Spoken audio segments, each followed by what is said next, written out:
আল্লাহ কোরআনে বলছে এরকম মনের ইচ্ছে মতো যে চলে, আল্লাহর কসম আল্লাহ বলছে তার দৃষ্টান্ত কুত্তার। সরাসরি কোরআন। ফামাসালুহু কামাসালিল কালব, কালবুন অর্থ কুত্তা। কোরআন শরীফের আয়াত। রাগ করবে কার লোকে? আমার লোকে? আমার লোক কিনতে রাগ করবে না। আমি কি এমনি প্রতিদিন আমার দরকার আছে, আমার কাম আছে।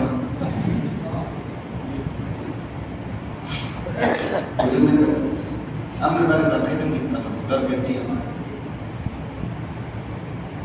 এটা বোঝা হচ্ছে ইনসান হওয়া, মানুষ মানুষ। ইন্না হাদাইনাহুস সাবিলা ইম্মা শাকিরান ওয়া ইম্মা কাফুরা। আল্লাহ বলে বান্দা তোমাকে সৃষ্টি করে আমি আল্লাহ তোমার জন্য যাবতীয় পথ বলে দিয়েছি, এবার তুমি সিদ্ধান্ত নাও তুমি আমার শাকের অনুগত বান্দা হবে ওয়া ইম্মা কাফুরা, নাকি আমার অবাধ্য নাফরমান বান্দা। ফয়সালা কোনো অসুবিধা নেই, অনুগত হলেও খাওয়াবো, নাফরমান হলেও খাওয়াবো। ভাত বন্ধ করতাম না, ভাতের লেগে অসুবিধা হতো না। ভাতে না বুঝতে এক টুকরা, মাছ এক টুকরা, ডাল করতে, আর কি তা করলা ভাজি, আর কি তা আর টুকরা দিতে বলি না না না না, ডাক্তারের নিষেধ, আমার বেশি খাই জানি না। তাহলে কি তা খাইলে? ফার্মের মুরগা 2 টুকরা রয়েছে, আর মাছ 1 টুকরা রয়েছে, আর করলা ভাজি, আর মসুর ডাল করতে খাইছে, আর ভাত টুকরা। এই কদ্দুরের জন্য এতগুলো মিথ্যা কথা বললেন? এই 1 প্লেট ভাতের জন্য এত টাকা সুদ খাইলেন, ঘুষ খাইলেন, হারাম খাইলেন। হায় হায় নাফরমান, আহারে বোকা কি! এর চাইতে তো বেশি খাবার আল্লাহ তাআলা জানোয়ারকে খাওয়ান। কি বলে বুঝেন নাই আমার কথা? জঙ্গলের জানোয়ার, হাইওয়ান জানোয়ার আমাদের চাইতে বেশি খায় কিনা? একটা হাতি 250 কেজি খাবার খায়। এক গবেষকদের কথা, মানে যারা প্রাণীবিদ্যা গবেষক, 250 কেজি, 90 লিটার পানি পান করে একদিন। একটি তিমি একবারে 200 জন মানুষের সম পরিমাণ খাবার এক লোকমায় খায়।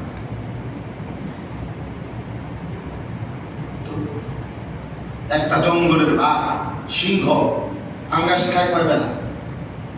মাছ দিয়ে ভাত খায় না। সে যদি 20 বছর হায়াত পায়, তো 20 বছর 30 বছরে ওই জঙ্গলের বাঘ, সিংহ, সে তো কোনোদিন এক লোকমা গোশত ছাড়া অন্য কিছু খাইছে কোনোদিন? আপনি টানা খাইছেন 20 বছর গোশত, পারবেন খাইতে? না। দুনিয়া আমরা বেশি কি ভোগ করলাম, যে জন্য আখিরাত ছেড়ে দিলাম?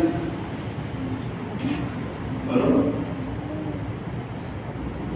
এজন্য ছেলেরা বাবা তোমাদেরকেও বলি, বাপ কেন নামাজ ছেড়ে দিলাম? নামাজ ছেড়ে দিয়া সারাদিন রাত্রি মেয়েদেরকে দেখলাম, নারীকে দেখলাম, উলঙ্গ ছবি দেখলাম, মোবাইলের অস্তিত্ব, সবগুলো বেটি তোমার লাগবে তো? রাস্তার সবগুলো নর্তকী তোমার লাগবে তো? সমস্ত উলঙ্গ দৃশ্য যা দেখলাম, জিন্দেগি নষ্ট করলাম, এত নারী দরকার তোমার? বলে না, এত দরকার নেই, একজন হলেই চলত। আল্লাহ তো ওয়াদা দিছে, আমি তোমার জন্য বানাইয়েই রাখছি, ঠিক সময়ে আমি আল্লাহ তোমার জন্য ওই স্ত্রী পৌঁছাইয়েই দেব। তো তুমি কেন চরিত্রহীন হলে? তুমি কেন চরিত্রহীন? বলে তো তেরে দেরি কা, তো দেরিটা তুমি এখন যারা 8-এ পড়ো, তারা এবছর ইন্টার দিয়ে লাও, বুঝাই দেয় কথাটা। এখন যারা ক্লাস 8-এ পড়ো, তারা এই বছরে ইন্টারমিডিয়েট পরীক্ষাটা দিয়ে ফেলো। অনার্স ফার্স্ট ইয়ারের ছেলেটা এবারই 4th ইয়ার দিয়ে লাগবে, তো কি করতে হবে? অপেক্ষা করতে হবে, কিছুটা সময় কি করতে হবে? তুমি এই জন্য অপেক্ষা করো।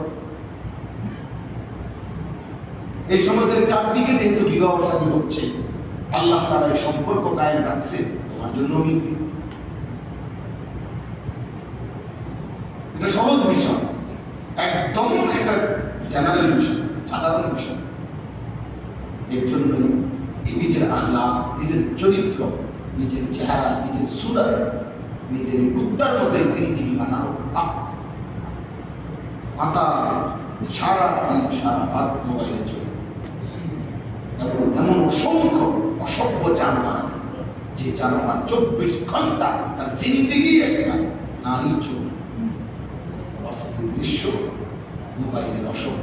মোবাইল ছাড়া এই হাইওয়ান আর কিছুই ছিল পৃথিবীতে কি হচ্ছে না হচ্ছে ওর নাও দরকার নেই, খবর নেই, তো সেটা দরকারই মনে করে না। জিন্দিগি মানে একটা মোবাইল, খালাস।